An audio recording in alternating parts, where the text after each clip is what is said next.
you've done so many fantastic franchises, especially with this one more recently, Cyberpunk 2077, as of Yeah. course carrier. And I was really excited to talk about this because I was really intrigued by this because I remember when the game came out, and it was so much controversy about the game and the state it was in and the bugs and stuff.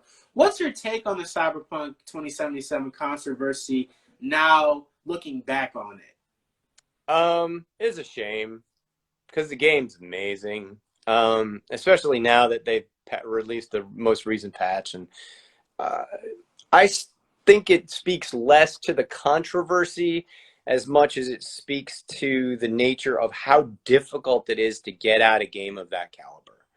Um, and how much that these gigantic companies are now beholden to their stockholders to maintain a stock price. And so they're like, well, if you don't get it out by X day, then our stock price is going to drop $1 and we're going to lose $100 million, right? But we have all of these pre-sales and we've got to give the fans something. So I hated it because I knew, having done all of the loops with the various different V's and everything like that, and even stuff that I haven't seen in videos yet, right, are still out there. There's still loops that I haven't seen people do yet. Um, it, I'm gone, okay,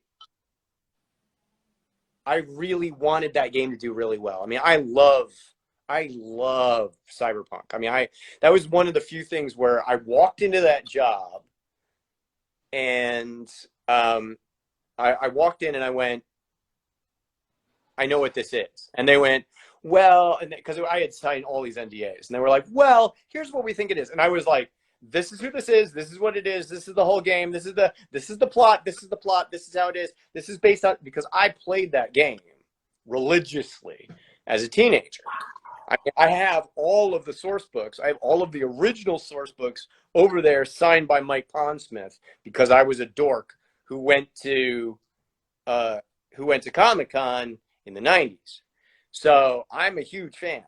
So I walked into that and I went, I know what this is. I don't care if you make me little girl number 4. You're giving me a character in this game. And they went, okay, so here's the character we would like you to audition for. His name is Kay. And I looked at him, I went, you want me to play Kerry Eurodyne? And they were like, what? And I was like, this is who Kerry was in the thing, and then again, this is the back history of and they were like, we didn't know that. Well, where do you?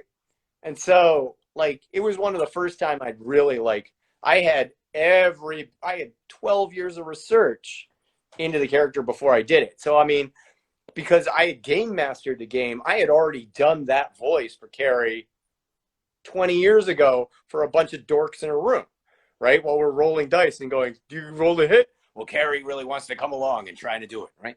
So come on. So I had loved that character from, and then when I found out Keanu was doing it and I was like, come on, this is going to be the biggest game ever. And, Keanu's so kind and like I was so excited to do the game. And then when what happened, it takes just as much effort to make a bad game as it takes to make a good game, right? Yep. And the thing was that people assumed when it went bad, and as much as I'll watch Donkey and go like, that was really funny, that was incredibly funny, you making fun of that game. That was the problem was that it was on a hurry up schedule and it wasn't about fans, it was about shareholders, right? And the thing is that when gaming started, it was never about shareholders until money became the main issue. And now money is the main driver. And so it's become less and less about product, and it's become more and more about money. And the thing is that Cyberpunk is a dynamically good game, that's trying to do things that are really difficult. And I know for a fact that they had 25, 30 things lined up in the queue that they really wanted to do, that they were like, we're going to roll this out. But when all the negative press came out, all the brakes went on. So it's like, we're not going to do those things, right? And it's a shame. It's a real shame. So we'll see with the success, maybe the success of the next Witcher franchise, which I bet you CD Projekt Red is going to learn from, and they're going to be like, this comes out when it comes out. Thank you, right? And I think the industry also learned, like, back off, man. Like, stop hurrying. We don't want another Cyberpunk to happen, right? We don't want people to lose their shirts.